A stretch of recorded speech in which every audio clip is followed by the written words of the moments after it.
29/11/2024 रोजी ही एक केस पोलीस ठाण्यात फिर्याद आहे. हिच्या फिर्यादीमध्ये असं म्हटलंय की सुनील केंदू शिंदे हे मस्साजोग येथील आवादा एनर्जी प्रकल्पाच्या कार्यालयात हजर असताना त्यांचा मोबाईल क्रमांक जो काही असेल वर विष्णू चाटे याच्या मोबाईल क्रमांक जो काही असेल यावरून वाल्मिक कराड याने प्रकल्पाचे काम बंद करण्याबाबतची धमकी दिली.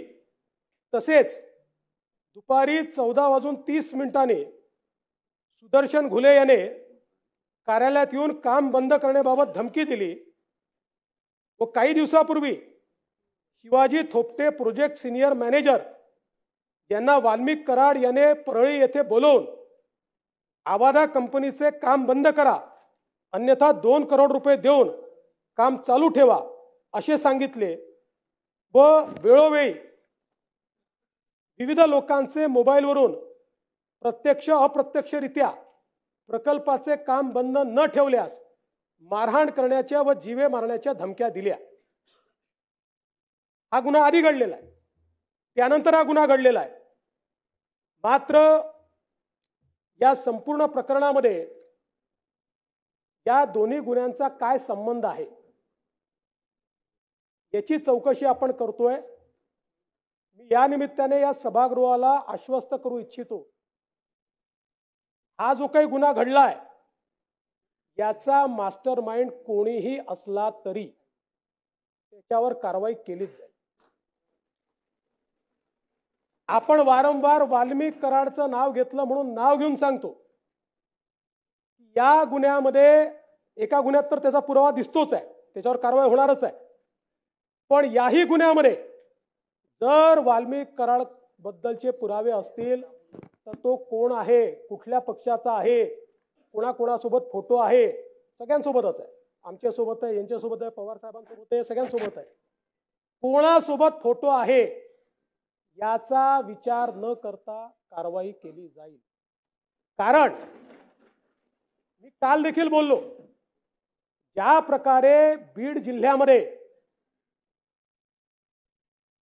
अराजकाचं राज्य तयार करण्याचा प्रयत्न होतोय आणि विशेषतः काही सदस्यांनी सांगितलं, सुरेश अण्णांनी देखील सांगितलं, कोणावर 307 लावायच्या, कोणावर वेगवेगळ्या केसेस लावायच्या. मला असं वाटतं की अतिशय चुकीचं या ठिकाणी घडतं आहे आणि पोलीस प्रशासनाची जबाबदारीच आहे. मी काल देखील डीजींना सांगितलं की याचा दोष हा पोलीस प्रशासनाचा देखील आहे. पोलिसांनी देखील एखाद्यावर जर एखादी आपण फिर्याद नोंदवतोय तर त्याची वस्तुस्थिती काय आहे, मग इकडे फिर्यादी नोंदवायच्या आणि मग तिकडे बिसमरी करायची आणि मग मध्यंतरीच्या काळामध्ये हे सगळे निर्ढावलेले अशा प्रकारचं काम करताना आपल्याला पाहायला मिळतात. हे यापुढे सहन केलं जाणार नाही. मी या सभागृहाला आश्वस्त करतो, या बीड जिल्ह्यामध्ये अशा प्रकारच्या क्रिमिनल ऍक्टिव्हिटी करणारे जे कोणी असतील यांची पाळंमुळं आम्ही खणून काढू आणि यांच्यावर तर मी सांगितलेलं आहे, कारण सगळ्यांवर गुन्हे आहेत, त्यामुळे 302 वगैरे सगळं तर लागेलच. पण सोबत यांच्या सोबत काम करणारे जेवढे लोक आहेत वेगवेगळ्या गुन्ह्यांमध्ये, हे सगळे एकत्रितपणे मकोकाच्या गुन्ह्याला पात्र होतात. त्यामुळे यांच्यावर मकोका देखील या ठिकाणी लावण्यात येईल. पुराण वयानेही जे जे लोक या गुन्ह्यामध्ये प्रत्यक्षपणे किंवा या गुन्ह्याला एड करतायत अशा प्रकारचं निष्पन्न झालं, त्यांनाही संघटित गुन्हेगारीचा भाग समजून त्यांनाही मोकामध्ये टाकण्यात येईल. आणि बीड जिल्ह्यामध्ये वाळू माफिया, बीड जिल्ह्यामध्ये या ठिकाणी वेगवेगळ्या उद्योगांना त्रास देणारे अशा प्रकारचे जे लोक आहेत, भूमाफिया पण असतील, एक मोहीम हातामध्ये घेऊन या सर्व लोकांवर संघटित गुन्हेगारीच्या अंतर्गत त्या ठिकाणी कारवाई करण्यात येईल. आणि हे जे सगळं प्रकरण आहे, या प्रकरणामध्ये दोन प्रकारची चौकशी आम्ही करणार आहोत. एक, आयजी लेवल अधिकारी यांच्या अंतर्गत एसआयटी तयार केलेली आहे. ती एसआयटी या प्रकरणाची पूर्ण चौकशी करेल. आणि दुसरीकडे, कारण शेवटी एसआयटी चौकशी करताना गुन्ह्याच्या अनुषंगाने करते, इकोसिस्टीमच्या अनुषंगाने चौकशी झाली पाहिजे, म्हणून न्यायालयीन चौकशी देखील या संपूर्ण प्रकरणाची या ठिकाणी केली जाईल. टाइमलाईन आपण साधारणपणे 3 ते 6 महिन्यात पूर्ण करू. 3 ते 6 महिन्यात. आणि स्वर्गीय संतोष देशमुख जे आहेत, यांच्यासारखा एक युवा सरपंच, खरं म्हणजे मी मगाशी देखील बोललो, कोणाच्या जीवाचं मोल आपण पैशाने करू शकत नाही. तथापि एक छोटीशी मदत म्हणून त्यांच्या परिवाराला 10 लाख रुपयाची मदत ही राज्य सरकारच्या वतीनं करण्यात येईल. आणि या संपूर्ण प्रकरणाची गंभीरता आणि त्यासोबत या ठिकाणी जी प्रकरणं बाहेर येत आहेत, या सगळ्या प्रकरणांमध्ये कुठेतरी पोलीस प्रशासनाची कुचराई दिसत असल्यामुळे बीडच्या एसपींना ट्रान्सफर करण्याचा निर्णय हा या ठिकाणी मी घेतलेला आहे. महाजनांचा जो विषय आहे, पाटीलला तो ऑलरेडी आपण सस्पेंड केलाय, पण महाजनांच्या संदर्भात आपल्याला मी माहिती घेतली. बघा, चुकीच्या व्यक्तीवर कारवाई होऊ नये म्हणून मी तुम्हाला टाइमलाईन सांगतो. आणि ही जी टाइमलाईन आहे ही सगळी सीसीटीव्ही फुटेजमध्ये उपलब्ध आहे.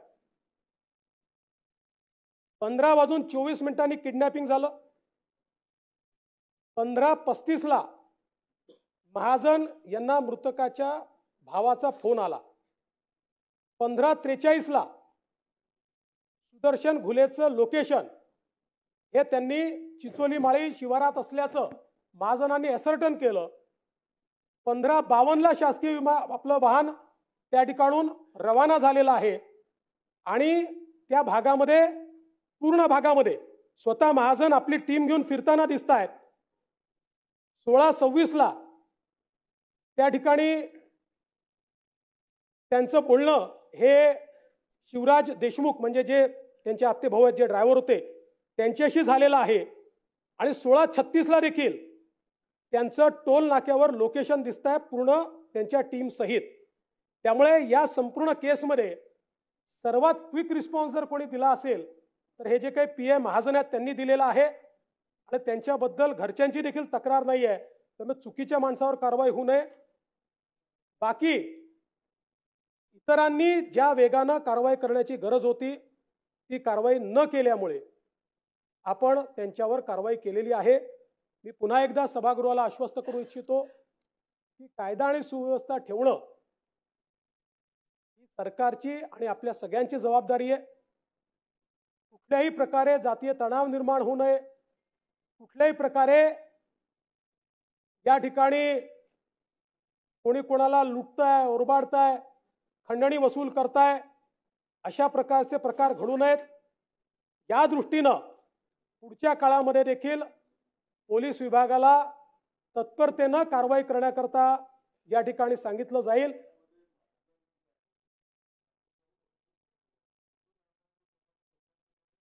ते असेल तर बघू, तो काही प्रश्न नाही. नाही, ते ठीक आहे, तो प्रश्न नाही. बघा, मी जर वरिष्ठ अधिकाऱ्यांवर कारवाई करतोय तर कनिष्ठांवर करायला काय प्रॉब्लेम आहे. पण जो नाही त्याच्यावर कारवाई करून पोलिसांमध्ये चुकीचा संदेश देऊन चालणार नाही. पोलिसांचे मॉरल ठेवावं लागतं. हा फोर्स आहे. त्या फोर्समध्ये जर कोणी ठीक काम करत असेल आणि त्याला तुम्ही केवळ जनभावने करता किंवा एखाद्या गोष्टी करता विक्टिमाइज केलं तर पोलिसही मग काम करणार नाहीत, ते हात झटकतील. आणि म्हणून निश्चितपणे आपण जे सांगितलं त्या सगळ्या गोष्टींकडे आपण लक्ष देऊ आणि या सगळ्या प्रकरणांमध्ये गांभीर्याने या ठिकाणी शासनाने दखल घेतली आहे, त्याच्यावर शासन कारवाई करेल, एवढंच या निमित्ताने सांगतो.